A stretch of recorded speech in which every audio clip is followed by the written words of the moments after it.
You are standing at the edge of the world, where life continues far from modern cities and the land itself decides how people live, build, and endure through generations.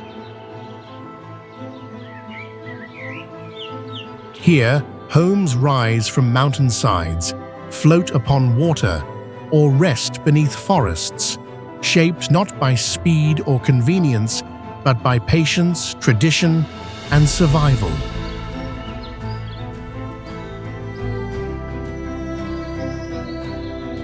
There are no shortcuts forward, only narrow paths, changing seasons, and journeys that demand time, where daily life follows nature instead of clocks.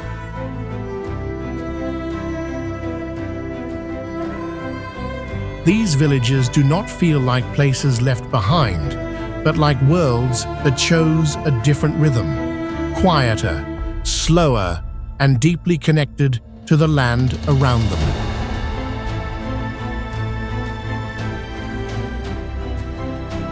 So step beyond the familiar map and enter a way of life where simplicity remains powerful, community still matters, and living on the edge feels complete.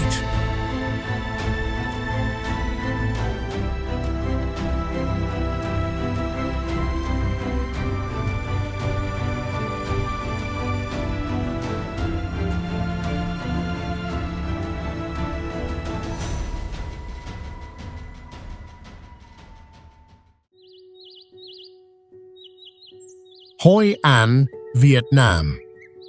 Hoi An is a historic riverside town in central Vietnam, shaped by its past as a trading port, where narrow-frontage wooden shophouses were arranged in continuous rows to support commerce and natural airflow in a tropical climate.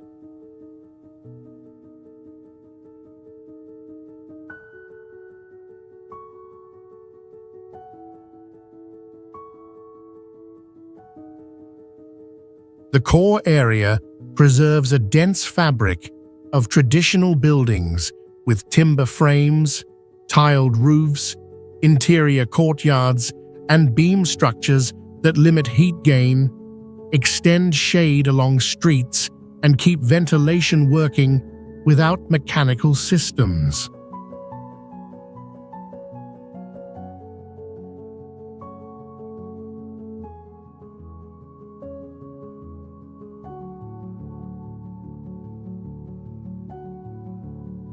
Nearby waterways and embankments influence local microclimate and also explain how river transport once connected inland goods to coastal shipping routes.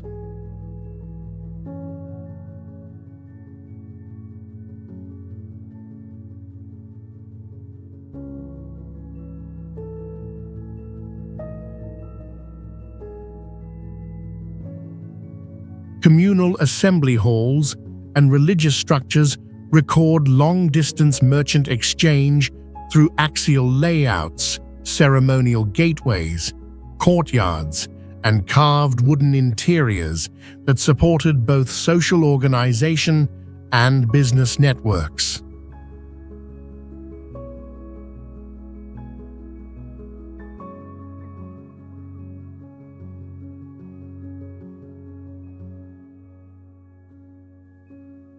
At the scale of urban form, Hoi An shows how compact planning, local materials, and river-based logistics can sustain a long-lived commercial town.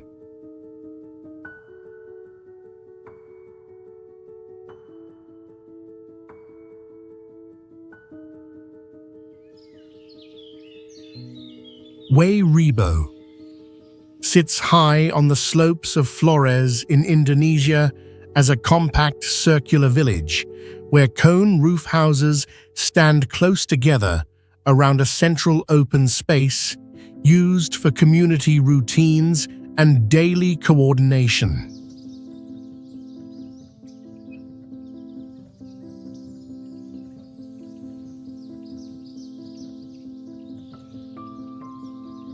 The signature architecture is a multi-level timber structure with a thick, natural fiber roof, providing strong rain protection and thermal buffering while stacking living, storage, and crop handling functions vertically on limited terrain.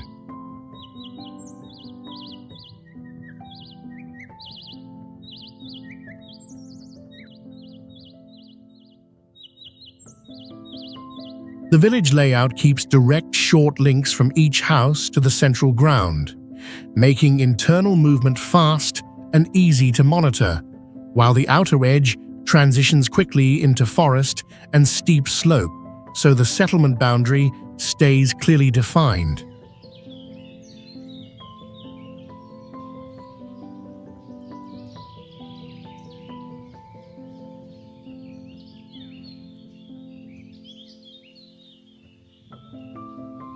Daily work and shared activities revolve around the center, with agreed zones for sitting, drying, and staging that help keep space orderly when the number of people increases in certain periods.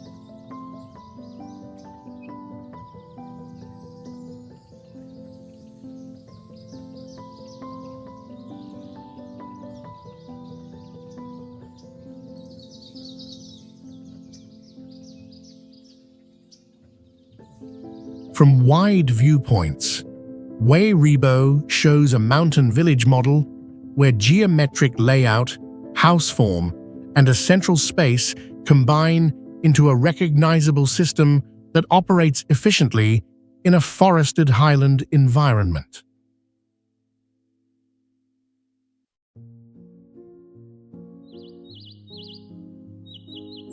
Rak Thai is a highland village in northern Thailand organized around a central lake, where low-rise homes and small shop rows follow the shoreline to form a continuous pedestrian spine.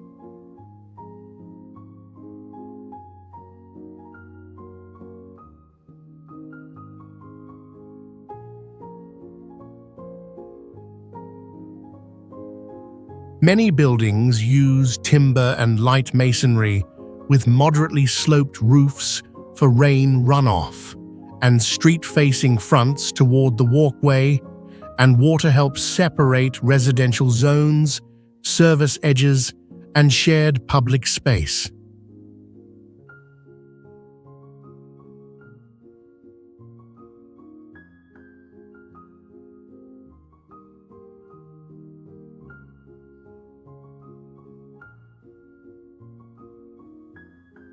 The village layout emphasizes yards and verandas used for drying, storage, and goods preparation, while short lanes connect housing clusters to the lakeside route for fast and easy internal movement.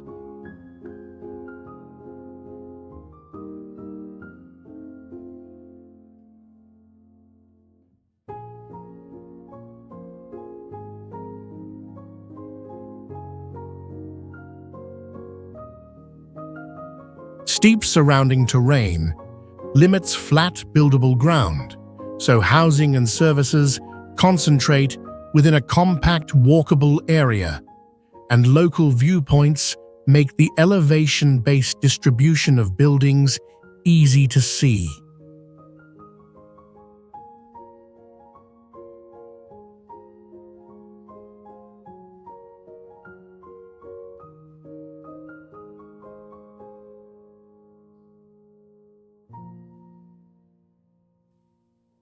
From wide viewpoints, Rak Thai reads as a mountain lake village model where the shoreline path, building clusters, and public space combine into a compact system with clear functions suited to highland terrain constraints.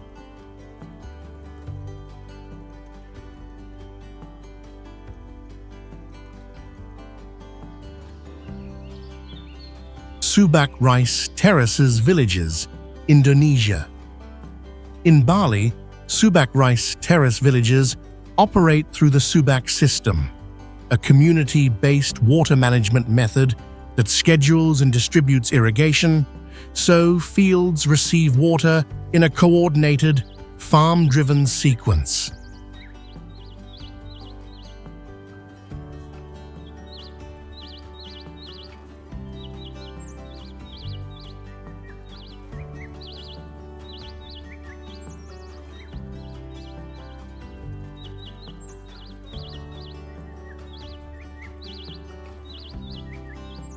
Water is diverted from streams and canals, then split through small gates and terrace channels, controlling flow on sloped terrain to limit erosion and keep rice paddies at stable moisture levels.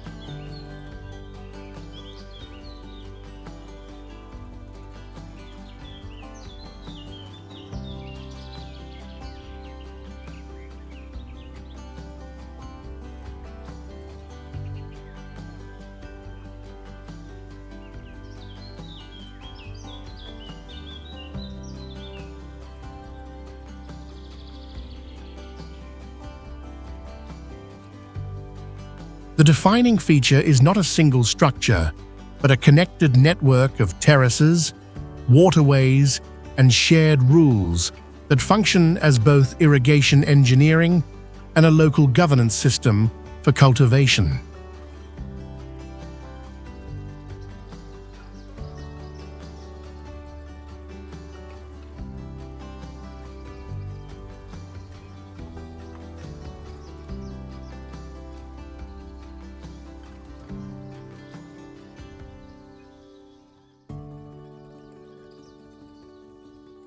In 2012, Bali's Subak cultural landscape was inscribed by UNESCO, highlighting the system as a recognized model of agriculture organized around water governance and social cooperation.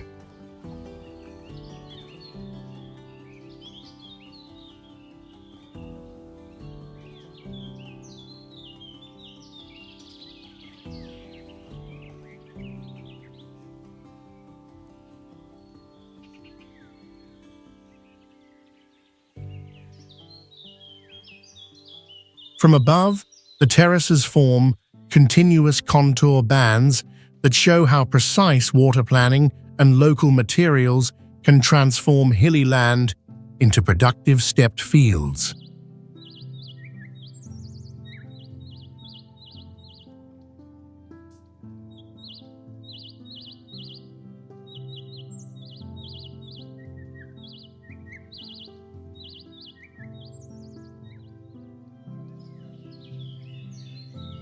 Sapa, Vietnam. Sapa is a mountain town in northwestern Vietnam, set on high terrain, where average annual temperatures are noticeably lower than in the lowlands, creating distinct living and farming conditions within a tropical latitude.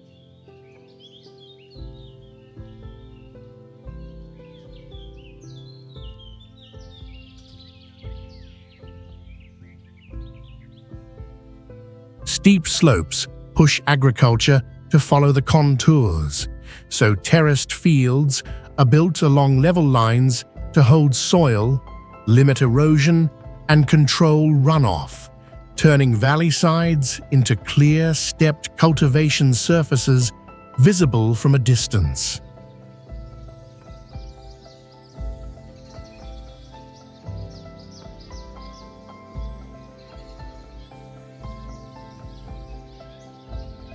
The surrounding highland environment changes quickly with elevation, with evergreen forest, open grass slopes, and wet ground zones forming a readable sequence of landscapes along mountain roads.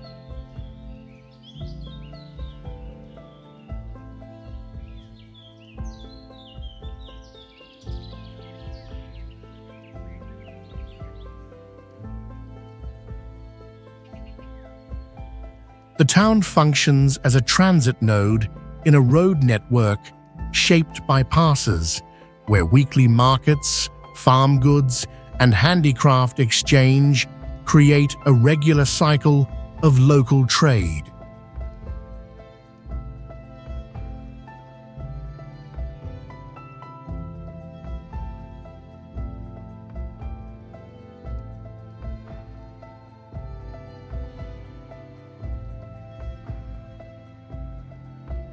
As a case study, Sapa shows how settlement, transport, and agriculture can be organized under strong slope constraints and a cooler mountain climate.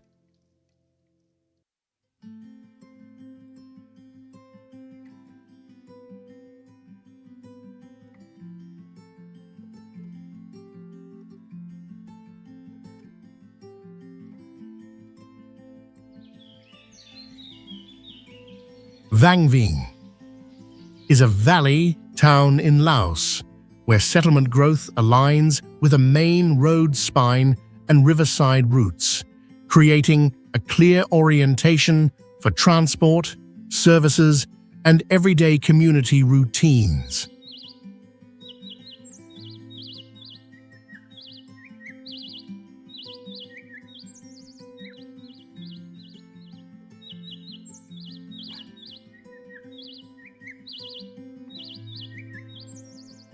Low-rise housing clusters, guest houses, and service buildings often form linear bands with street-facing frontages for direct access, while rear spaces use yards and open gaps to support ventilation in humid heat.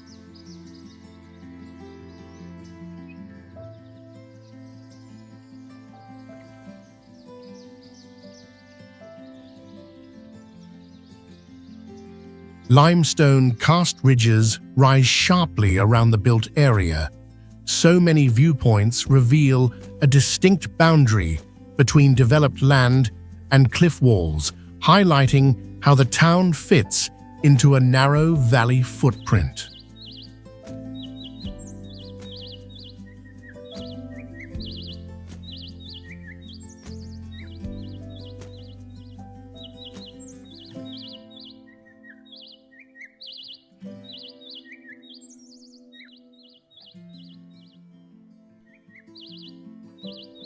River activity and footpaths connect residential areas to flat ground and mountain bases, producing a mixed mobility network where vehicles concentrate on the main road, while short links rely on walking and small boats.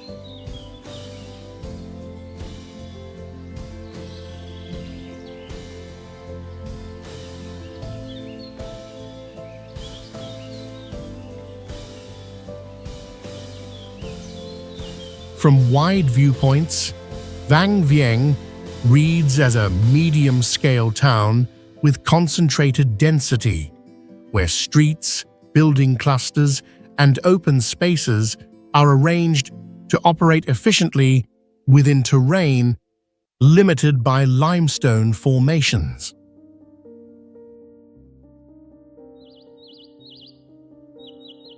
Inle lake floating villages. Across a broad lake surface in Myanmar, Inle lake floating villages operate as a stilt settlement system fully dependent on water transport, where homes, jetties, and raised wooden walkways run alongside boat routes on open water.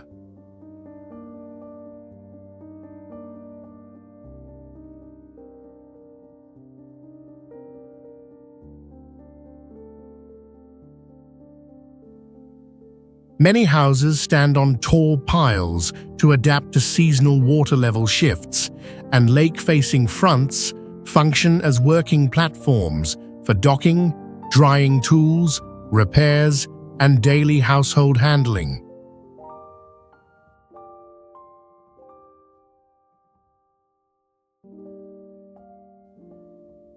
A key visible feature is the floating garden method, where vegetation mats and lake mud are anchored into long beds on the water, placing cultivation beside the village and reducing reliance on land-based fields.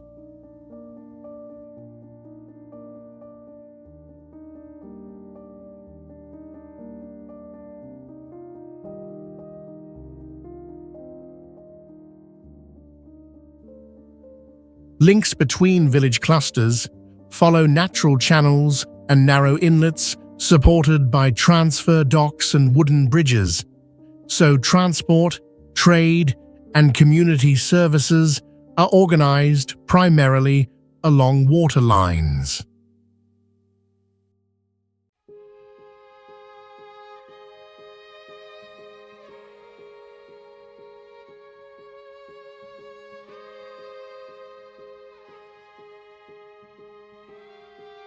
From wide viewpoints, Inle Lake floating villages appear as interwoven bands of stilt housing, floating plots, and boat lanes, showing how living space, mobility, and production can be structured when water is the main infrastructure.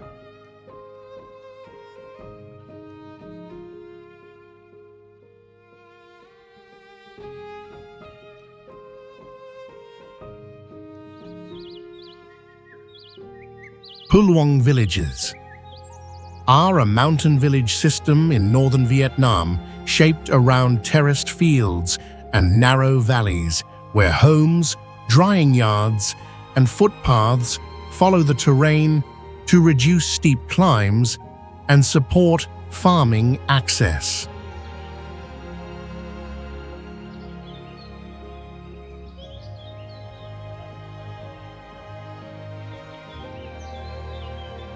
Housing clusters are often placed on hillsides or along valley edges, facing layered terraces, and they connect through small paths that run beside field boundaries, streams, and local village routes.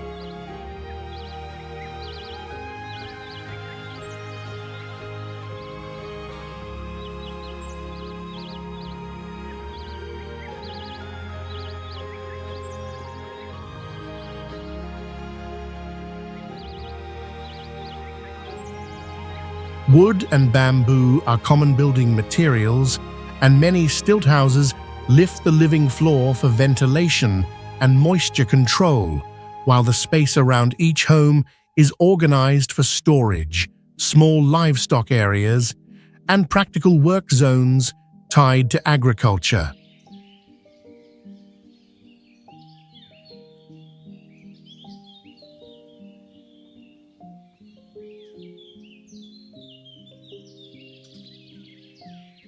Water is guided from mountain springs and stream channels through narrow ditches and stone-lined runs, supplying both terraces and daily use and linking water flow to the placement of paths and homes.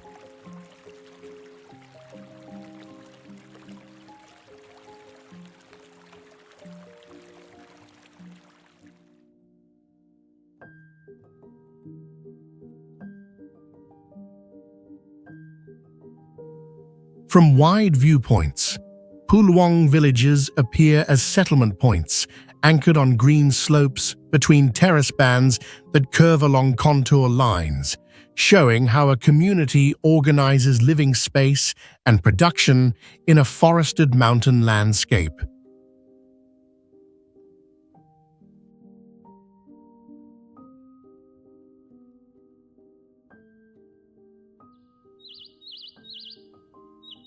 Kompong Phluk, Cambodia. The key to understanding Kompong Phluk is seasonal water range, because this Tonle Sap lakeside community is organized to function when floodwater expands widely in the wet season and contracts in the dry season.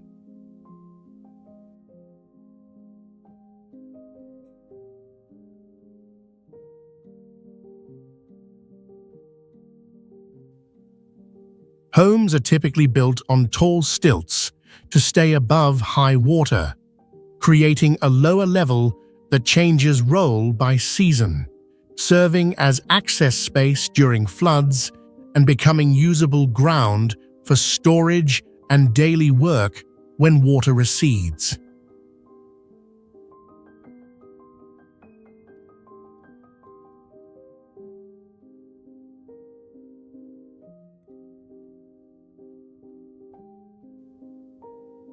Mobility depends heavily on boats during inundation, while dirt paths and open yards become more visible in the dry months, showing how local infrastructure switches mode with the hydrological cycle.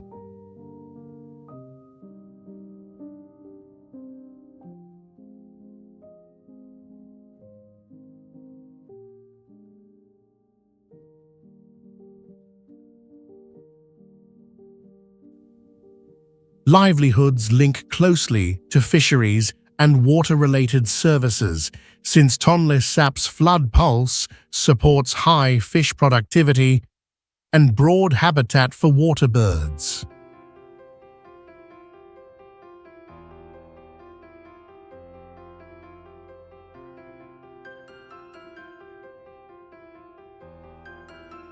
As an adaptation case, Kompong Phluk demonstrates how elevated structures, lightweight materials, and seasonal routines can stabilize settlement life under large water level variation.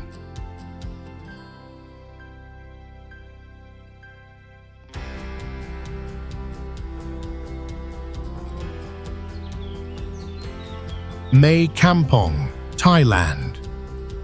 In a forested mountain valley in northern Thailand, Mae Kampong is organized around steep slopes and a small stream corridor, with housing placed along the hillside to limit use of flat ground and follow natural drainage.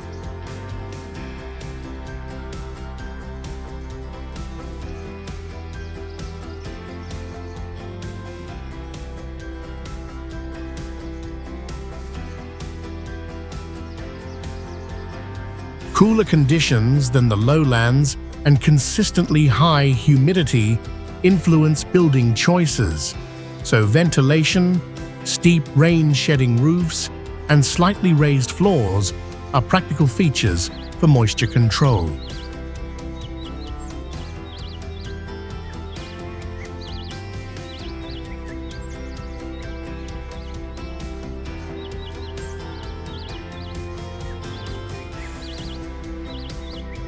Movement inside the village relies on short, sloped paths that link house clusters with shared spaces, reflecting how circulation is constrained by narrow terrain.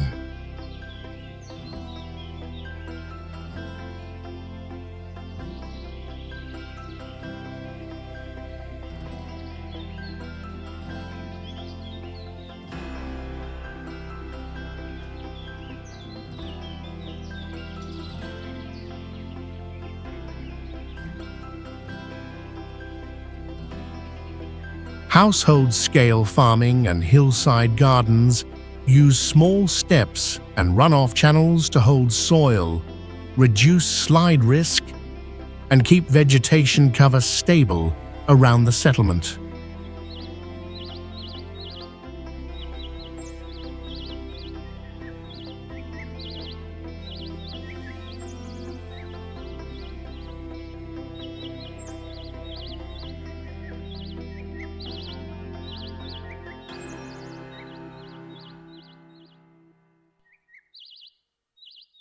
As an adaptation case, Mae Kampong shows how slope, humidity, and water flow can shape housing layout, production space, and small-scale infrastructure in a mountain community.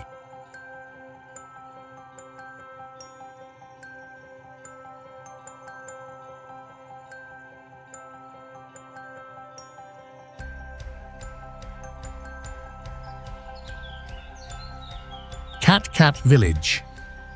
On a steep highland slope in Vietnam, Cat Cat Village takes shape as a terraced settlement where homes follow the terrain and stone paths curve along the hillside to form a clear movement line from higher to lower levels.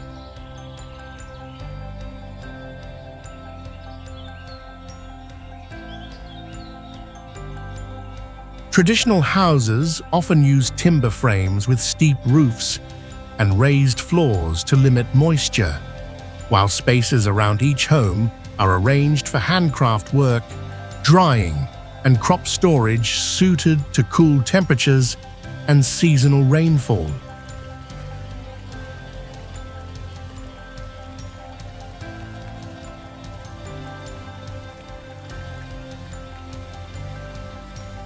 Small water runs and natural flow lines act as spatial boundaries and supply daily water needs, while also supporting household-scale production activities tied directly to terrain and water access.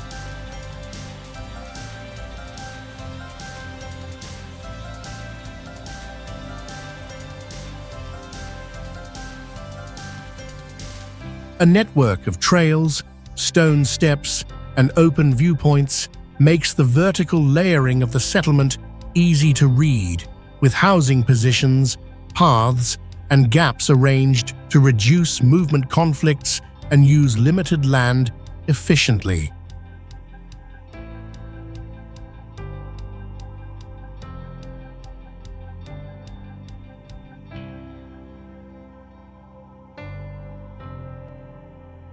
From wide viewpoints, Cat Village shows a medium-density slope settlement model, where living space, circulation, and work areas link into a recognizable system within a forested mountain landscape.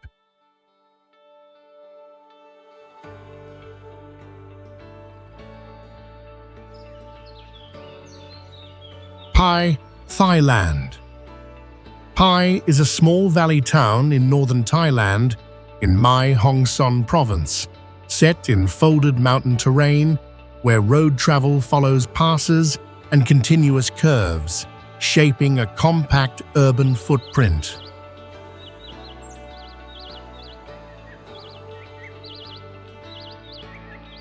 The area follows a monsoon climate, with the wet season producing fast runoff on steep slopes and the dry season lowering surface moisture, so surrounding vegetation color and stream levels often show clear seasonal change.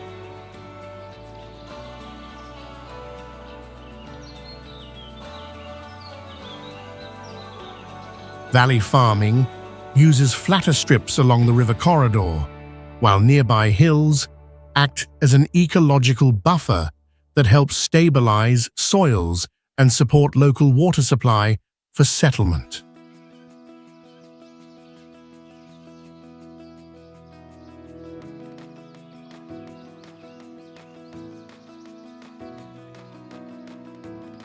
The town's layout concentrates around a main road and market zone, where lodging, food services, and short-distance motorbike travel fit the scale of a narrow valley setting.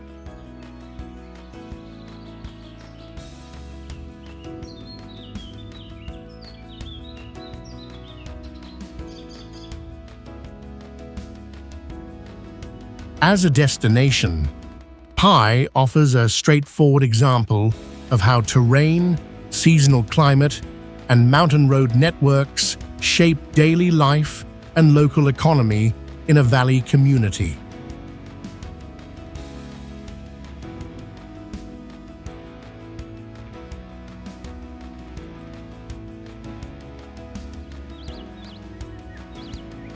Luang Prabang is a heritage city in Laos with a low-rise residential structure where traditional neighborhoods follow narrow street lines and sit among gardens and timber houses that shape a clear daily living pattern.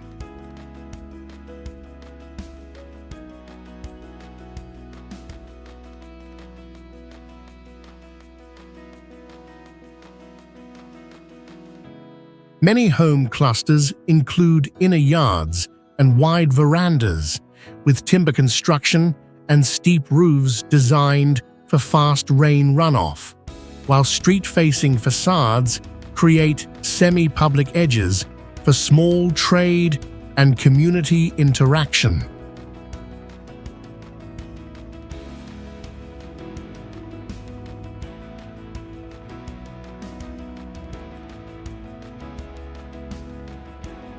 Religious and civic buildings act as spatial anchors that guide movement and gathering points, and the urban street grid stays compact enough for walking and close observation of architecture and street activity.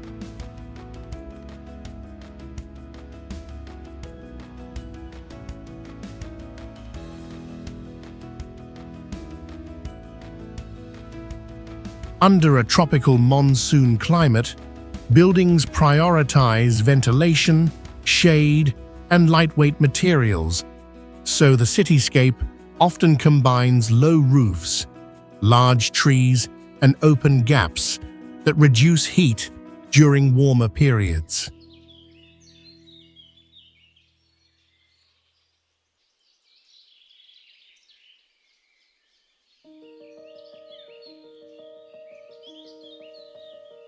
From wide viewpoints, Luang Prabang reads as a walkable city model with moderate density where streets, housing, and public spaces connect tightly to sustain a stable urban routine.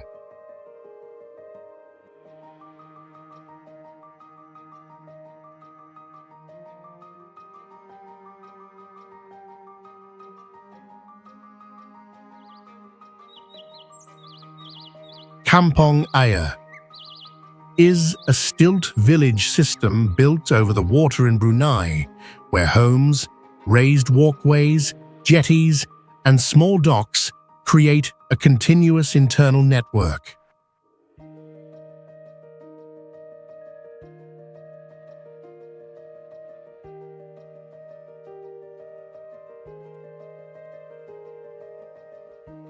Houses are often arranged in tight clusters and linked by long corridors and footbridges across channels, allowing daily movement by walking above the water or by small boats without leaving the village space.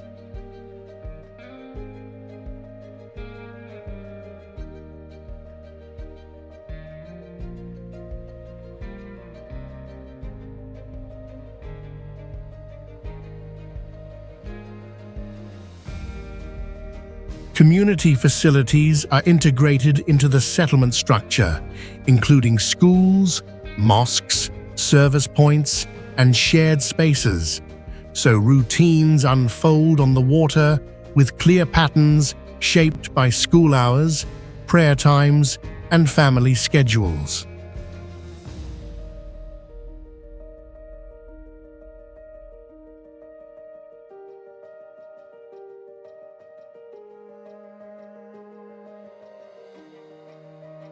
Building on timber and concrete piles helps the settlement adapt to tides and currents, while keeping walkways positioned above typical water levels for safer access and maintenance.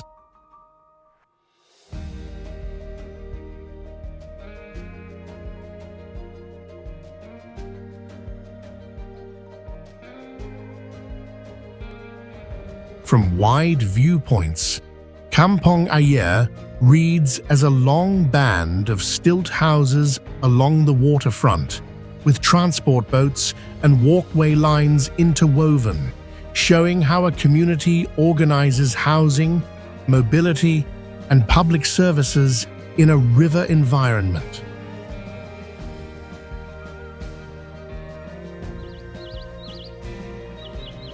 Vigan is a historic city in the Philippines with a clear old town street structure where low-rise building rows follow a grid plan and create continuous frontages for daily living, trade, and services within the core.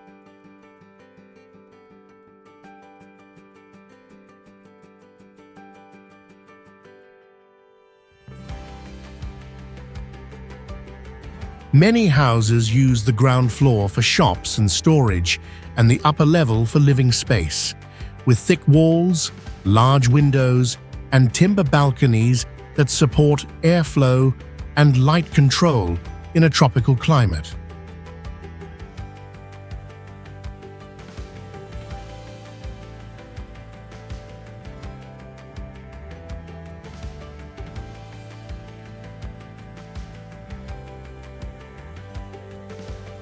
Street space is often moderately narrow, with hard paving, allowing pedestrians to read architecture block by block, while inner courtyards and rear setbacks help separate household activity from the main circulation line.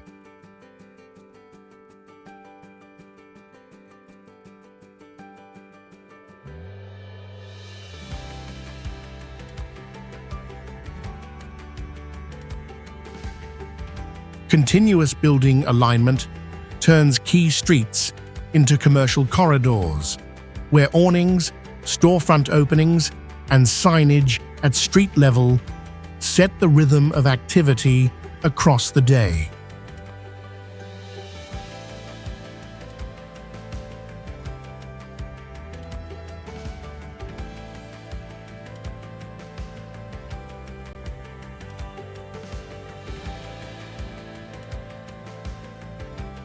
From wide viewpoints, Vigan shows a heritage city model with high walkability, where streets, housing, and commerce are tightly organized to preserve the continuity of the historic district.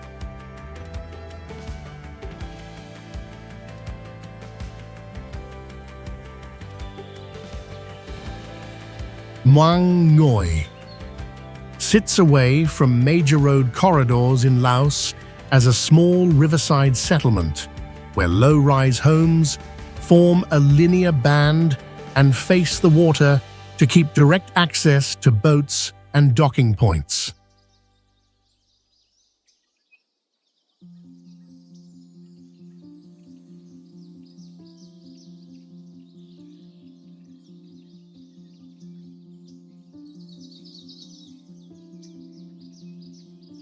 Internal paths are short and link the landing area, housing clusters, and shared spaces, so most movement happens on foot, while the river functions as the main transport corridor connecting outward.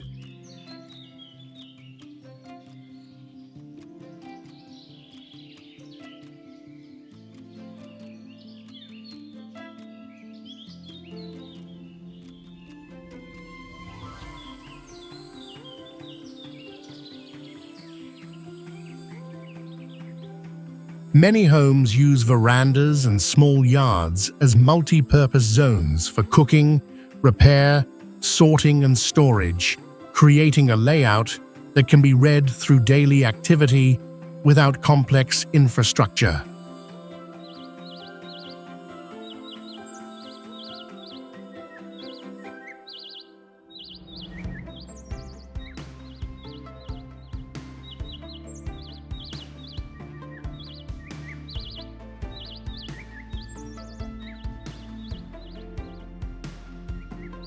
Limestone mountain terrain surrounds the built area and sets a clear boundary that limits expansion, so housing density and placement concentrate on the flatter ground closest to the riverbank.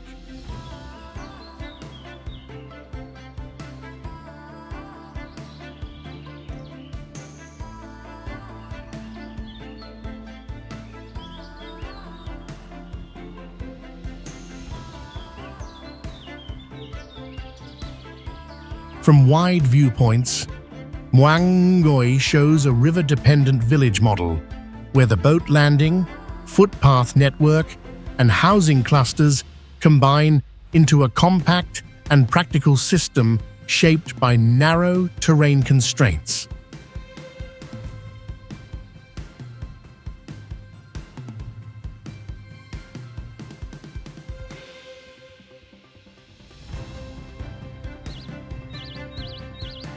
Kompong, Khleang sits in Cambodia's seasonally flooded lowlands as a large stilt village where long rows of houses stand on high piles to handle strong water level swings between dry and wet periods.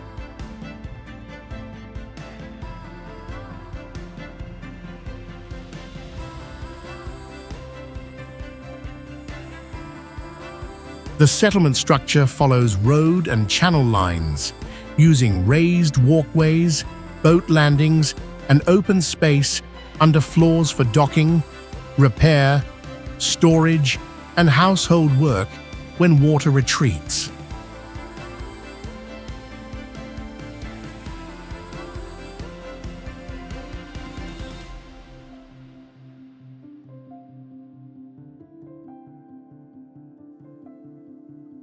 Many houses use large, steep roofs and open facades to improve ventilation and shade, and building orientation often considers current direction and boat access to keep transport workable during high water.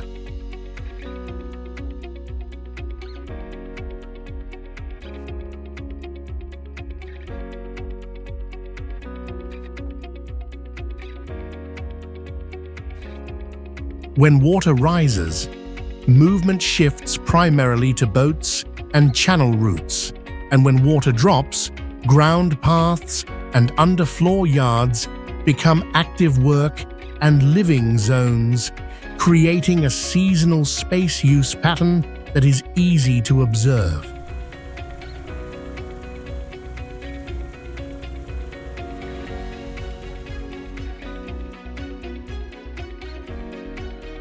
From wide viewpoints, Kompong Khleang shows how a community organizes housing, mobility, and daily routines under direct control of a flood cycle environment.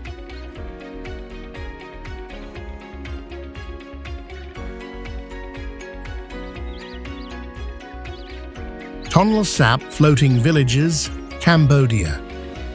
Tonle Sap floating villages are water-based communities around Tonle Sap Lake, where daily infrastructure is designed for large seasonal water level shifts and a rare flow reversal between the lake and the Tonle Sap River.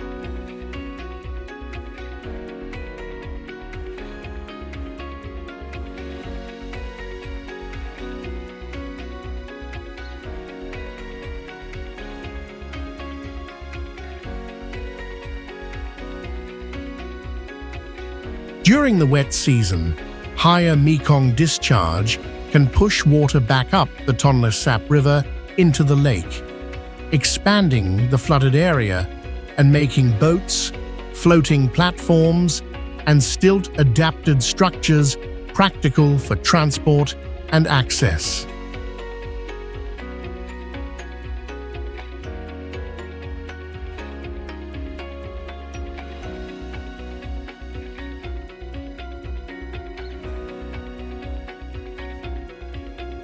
This flood pulse supports a highly productive freshwater ecosystem, and the wider Tonle Sap region was designated a UNESCO Biosphere Reserve in 1997.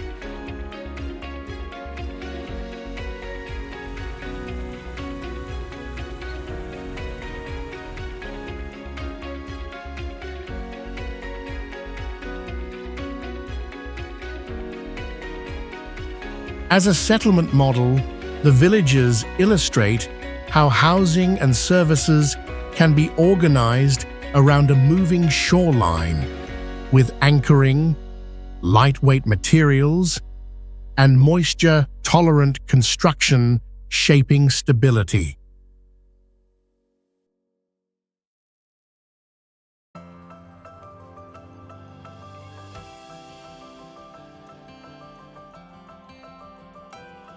In geographic terms, the site shows how human habitation can follow a hydrological cycle rather than a fixed road network.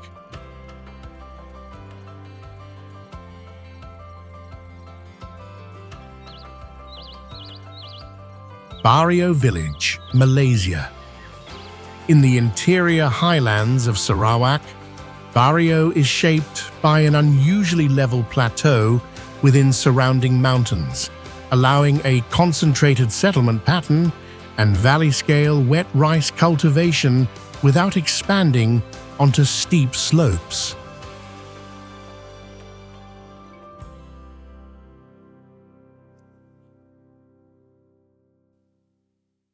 At roughly 1,000 meters above sea level, average conditions are cooler than the coast, while tropical rainfall maintains surface water and damp soils, making farm scheduling and drainage control essential for stable paddies.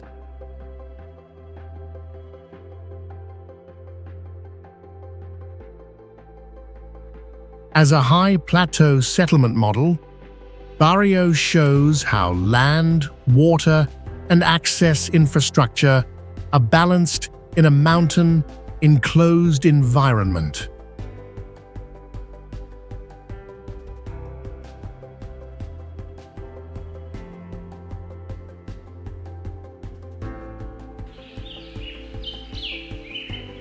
Tenganan village differs from many organically grown settlements by using a clear linear layout where traditional housing clusters align along a village spine and face shared space to manage community routines.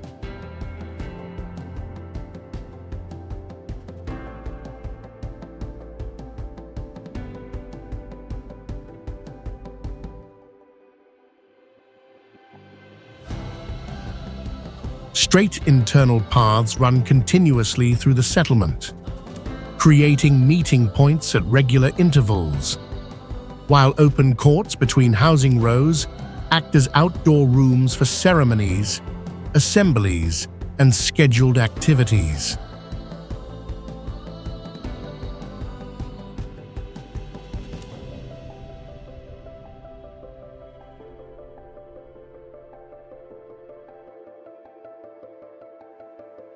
Homes often include gates, boundary walls, and inner yards that separate private space from public frontage, and local materials with sloped roofs support quick water runoff during seasonal rain.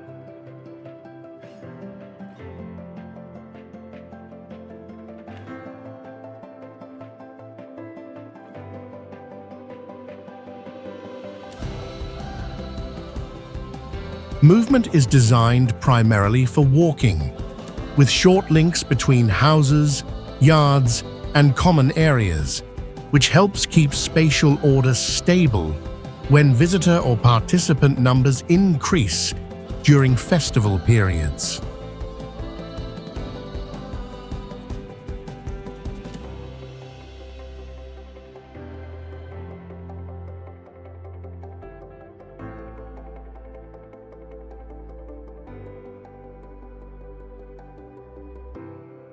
From wide viewpoints, Tenganan village shows a traditional planned village model where a walkable spine, housing rows, and a sequence of shared courts combine into a recognizable system that operates efficiently in a tropical setting.